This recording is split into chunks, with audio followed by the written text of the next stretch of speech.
What's up, Houston? Claudian Hoxha here, aka Ian the European, with the Houston Real Estate Advisor Group here at eXp Realty. For those of you guys who do not know who I am, I'm a real estate broker here in Houston, Texas, and I like to put out content like this so I can educate people about the buying and selling process in real estate so you can have a more pleasant experience. Look, I know from personal experience, buying a home is a very emotional process, okay? There's a lot of ups and downs, all right? Now, I've done it several times myself because I'm also an investor, all right? So I do this for myself, for my family, for my friends, as well as for my clients as well. So it doesn't have to be difficult for you. All you have to do is follow our videos. That having said, please do subscribe to the content. I want to put out more videos and more podcasts out that explain the home buying experience here in Houston, Texas, so you can be more educated and you can make this experience as easy as possible. So do subscribe, share, and be notified so you can get our most latest information that's out there, okay?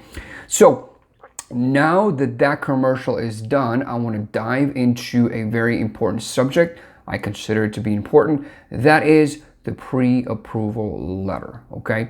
So I want to cover this because I try to cover this as much as possible in my blogs and in my podcast, and as well as my videos and things like that. And people they're hearing me, okay?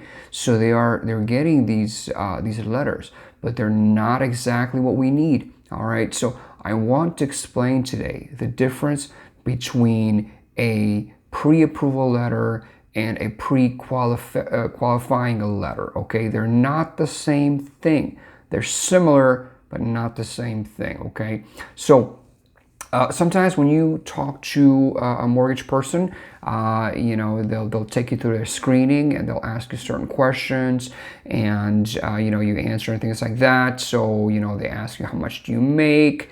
Do you have any credit card debt? Things like that, right? So that screening is called pre-qualification. All right, so they're just qualifying you based on your allegations. They're qualifying you. They haven't run your credit yet. They don't know what's really there, right? They're just kind of, you answering questions, and based on that inquiry, they're finding out whether you're somebody that they still want to do business with. Okay, now, of course, you have to keep in mind this is a business. All right, just like you're screening them, they're screening you. All right, so that screening is called pre-qualification, and they haven't really verified what you told them.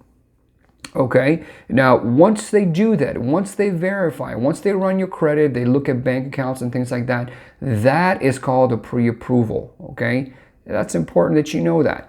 That is called a pre-approval, and that is what we need. So when I tell you guys I need a pre-approval letter, that's what I want you to look. That's what I want you to get. I want you to get that. Not a pre-qualification, a pre-approval.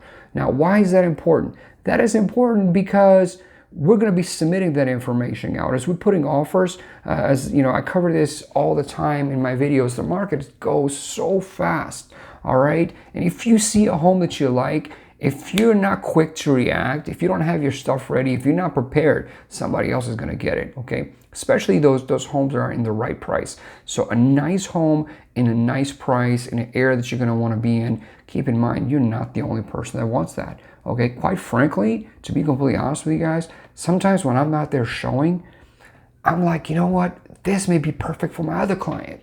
So just one realtor alone may have 4 or 5 clients who may be interested in that same home. Okay, so just like I sent that information out to you, for those of you guys who subscribe to our service where you get free automated leads from us, where you get your properties in the email, well, those properties go to other clients as well. All right, because it's really the same service. When you go and you subscribe to that service, it may send it to like 30 or 40 people, so long as it meets that particular criteria. So what I'm trying to say is that you're not the only person who is looking at that home.